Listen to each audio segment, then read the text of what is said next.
First, we've got to figure out how to make the technology work for our values. Right now, most of the digital technology that we use was created to serve commercial purposes and or the privileges of governments. So one of the things that we think the future of philanthropy and the future of civil society needs is a holistic recalibration, if you will, of the technologies we use, the organizational structures we depend on, and the legal rules that shape the whole space.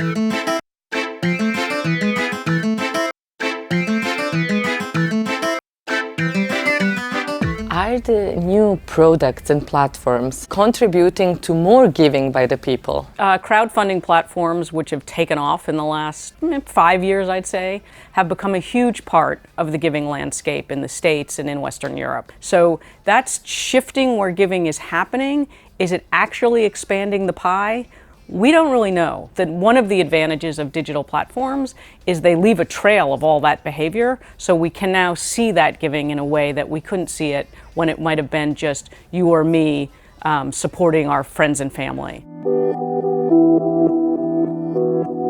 Can and should nonprofits rely on Facebook? There isn't really an alternative yet. But what nonprofits need to understand if they use Facebook, and certainly if they come to depend on it, is that they're literally then dependent on a third-party organization. It's like as if they were going to hold all of their meetings and do all of their work in somebody else's office building, and at any point, that landlord can just shut it down. Because the nonprofit has given over to Facebook all of that information. It's actually Facebook's information now. And Facebook, as anybody who's been paying any attention for the last decade knows, changes what it's doing every 6 months or a year or so. What impact will the use of artificial intelligence have on the work of nonprofits and donor organizations? We've generally been asking it in the wrong way. We've been asking a lot of what are the opportunities for nonprofits to actually use artificial intelligence, when the real impact of artificial intelligence is going to come from the way governments and companies are using artificial intelligence on people, and what the implications of that are for the concerns and missions of the nonprofits. So in other words, artificial intelligence, for example, changes the way jobs are found. When that process becomes automated, which is part of the artificial intelligence chain, that means that people aren't reading those resumes anymore, machines are reading those resumes. Digital platforms are global. What's Europe's role in shaping the civil society? Right now, in the current kind of political economy of the globe, you can pretty much look at China and Russia as huge influencers of global digital platforms in a non-Western democratic way.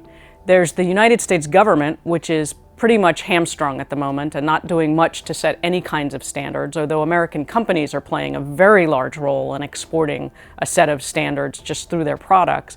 That means we're dependent on Europe. We're counting on Europe to set forward a set of guidelines and rules and laws that embed those important values of democracy, human rights, and the rule of law in the way these platforms operate. And if you set those laws for Europe, the platforms will adopt, and actually the rules will start to change. We're already seeing that. The European Union puts in place the GDPR in 2018, and shortly thereafter, the state of California passes the California Consumer Privacy Act. So right now, there are parts of the US government which are trying to catch up to Europe. So I say to the European Union, please be bold and please lead in setting a set of regulations that will protect us as we all become dependent on these global digital platforms.